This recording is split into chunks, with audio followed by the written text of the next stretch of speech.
اعوذ باللہ من الشیطان الرجیم بسم اللہ الرحمن الرحیم۔ ناظرین، آج ہم سورہ طٰہٰ کی آیات کا ترجمہ پڑھیں گے۔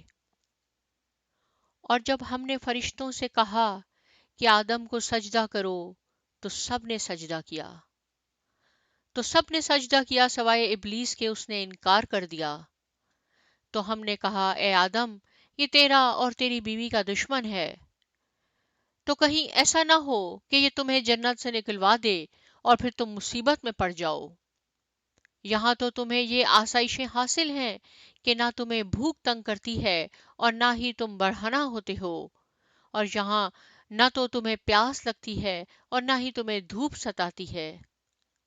پھر شیطان نے ان کے دل میں وسوسہ ڈالا اور کہنے لگا اے آدم، کیا میں تمہیں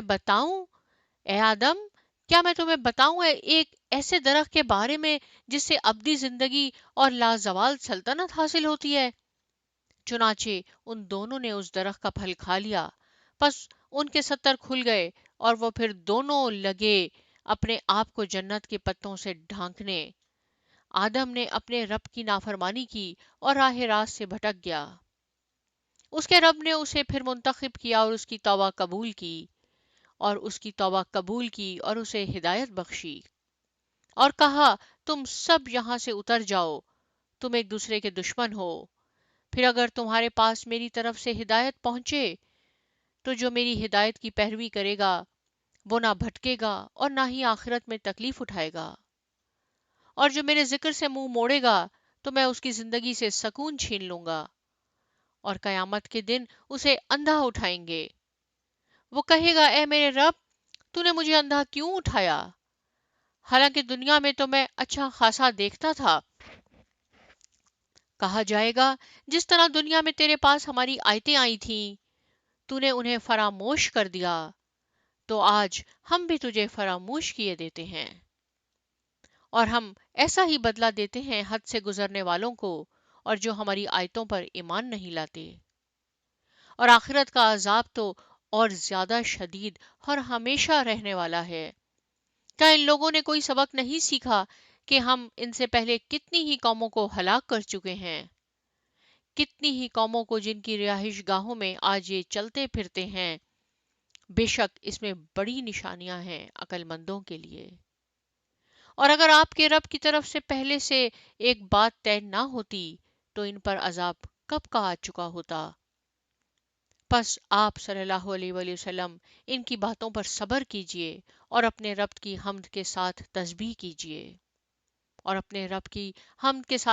کیجئے، طلوع آفتاب سے پہلے اور غروب آفتاب سے قبل، اور رات کی ابتدائی ساعتوں میں بھی تسبیح کیجئے، اور دن کے کناروں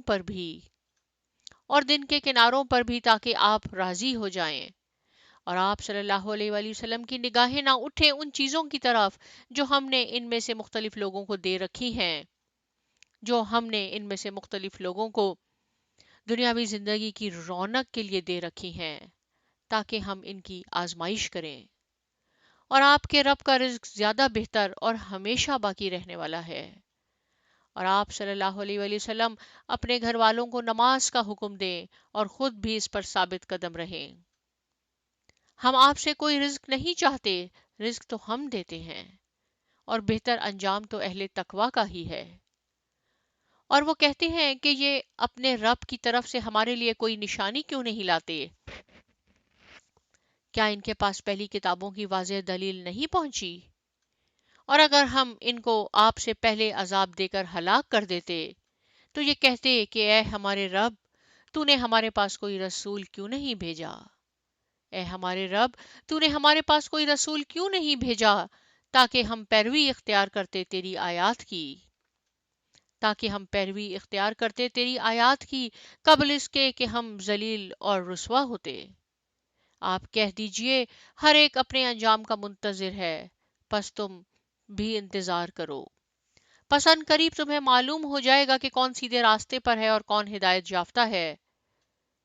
جزاک اللہ۔ اللہ تبارک و تعالی ہم سب کو قرآن و سنت کی روشنی میں زندگی گزارنے کی توفیق عطا فرمائے، آمین۔